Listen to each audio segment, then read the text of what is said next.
কোথাও কোনো অজ্ঞাত লাশ পড়ে আছে, কোথাও আগুন লেগেছে।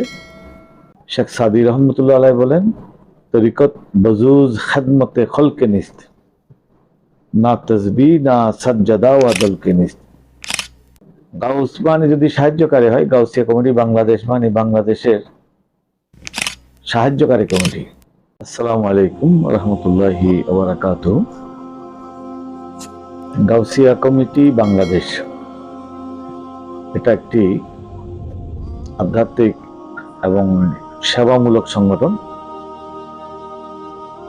আমাদের পৃথিবীতে যে সব তরিকা আছে, বড় পীর গৌসুল আজম আব্দুল কাদের জিলানী রাদিয়াল্লাহু তাআলা আনহু তরিকা, কাদেরিয়া তরিকারই একটি সংগঠন গাউসিয়া কমিটি বাংলাদেশ। কাদেরিয়া তরিকা হলেও এখানে শুধু তরিকতের বিষয় না, কারণ সেবাকে বাদ দিয়ে কোনো তরিকত হয় না। শেখ সাদি রহমতুল্লাহ আলাইহি বলেন, তরিকত বজুজ খেদমতে খলকে নিস্ত, না তসবি না সাজ্জাদা ওয়া দলকে। নামের তাৎপর্য রক্ষা করতে পেরেছে। গাউস মানে যদি সাহায্যকারী হয়, গাউসিয়া কমিটি বাংলাদেশ মানে বাংলাদেশের সাহায্যকারী কমিটি।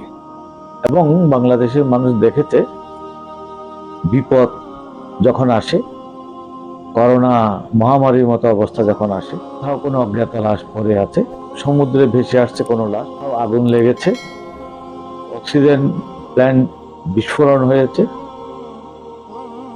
এমনকি সিলেটে ভয়াবহ বন্যা পরিস্থিতি হয়েছে। সাহায্যকারী একটি প্রতিষ্ঠান হিসেবে যাকে সর্বপ্রথম মানুষ দেখেছে, তার নাম গাউসিয়া কমিটি বাংলাদেশ।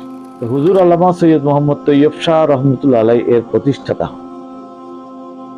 তিনি এর প্রতিষ্ঠার যে উদ্দেশ্যে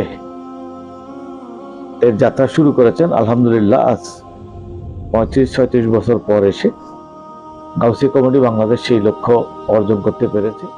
করোনার সময় আমরা শুরু করে বর্তমানে 16,000-এর বেশি আমরা লাশ দাফন করেছি, 56,000-এর বেশি অক্সিজেন সেবা দিয়ে। এই লাশ দাফনের ক্ষেত্রে শুধু মুসলিম না, এখানে হিন্দু, বৌদ্ধ, খ্রিস্টান যারা আমাদের সাহায্য চেয়েছে, মারা গেছে, আমাদের অ্যাম্বুলেন্স চেয়েছে, সৎকারের জন্য তাদেরকে তাদের চিতা পর্যন্ত পৌঁছে দেওয়ার দায়িত্ব আমরা পালন করি। বর্তমানে যেমন আমার যে মোবাইল নাম্বারটা, বাংলাদেশের প্রায় মানুষের, চট্টগ্রামের প্রায় মানুষ এটা তারা ঘরে ঘরে সংরক্ষণ করেছে।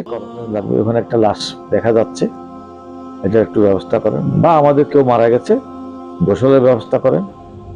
বা আমাদের কেউ অক্সিজেন সংকটে আছে, তাকে অক্সিজেন দিতে হবে। অর্থাৎ যে সেবাগুলো আমরা করোনার সময় মূলত বিশেষভাবে শুরু করেছিলাম, করোনার আগেও আমাদের যে সেবা ছিল বিভিন্ন রকম, কিন্তু করোনার সময় সেটা একটা রেগুলার কর্মসূচি হিসেবে স্থান পেয়ে গেছে। 4 বছর 2020 সাল থেকে 2024 সাল নিয়মিত আমরা এই সেবাগুলো দিয়ে যাচ্ছি। ইনশাল্লাহ আমরা মানুষের যে একটা আস্থার ঠিকানা গাউসিয়া কমিটি বাংলাদেশ, সে আস্থা বজায় রেখে আমরা চাই মানুষের সেবা আমরা করে যাব। তাছাড়া হযরত বড় পীর আব্দুল কাদের জিলানী রাদিয়াল্লাহু তাআলা আনহু সিলসিলা তরিকত এবং ইসলামের যে মূলধারা আহলে সুন্নাত ওয়াল জামাত, এর পক্ষে গাউসিয়া কমিটি বাংলাদেশ যতদূর সম্ভব ঈমান, আকীদা, আমল এবং আত্মশুদ্ধি এই কর্মসূচিকে নিয়ে আমরা এগিয়ে যাচ্ছি। মানুষের আস্থার ঠিকানা হিসেবে মানুষ গাউসিয়া কমিটিকে যথেষ্ট এখন সম্মান এবং শ্রদ্ধা করে। বাংলাদেশ এবং বহির্বিশ্বে গাউসিয়া কমিটি একটা সম্মানিত নাম। এমনকি হিন্দু, বৌদ্ধ, খ্রিস্টানরাও গাউসিয়া কমিটি বাংলাদেশকে আলাদাভাবে শ্রদ্ধা করে। আমরা মনে করি যে গাউসিয়া কমিটি বাংলাদেশের প্রতি মানুষের যে আস্থা, সে আস্থা যেন কোনোভাবে নষ্ট না হয়, সেজন্য গাউসিয়া কমিটি আরো অনেক ব্যাপক কর্মসূচি গ্রহণ করার চিন্তা ভাবনা করেছে। এবং আমরা চেষ্টা করে যাচ্ছি সামর্থ্যের মধ্যে আমরা শুধু যে অক্সিজেন সেবা, অ্যাম্বুলেন্স সেবা নয়, আমরা হাসপাতাল প্রতিষ্ঠা করে মানুষকে বিনামূল্যে চিকিৎসা সেবা দেওয়ারও চিন্তা ভাবনা করে যাচ্ছি। আশা করি আমরা ইনশাল্লাহ কামিয়াব হব ভবিষ্যতে।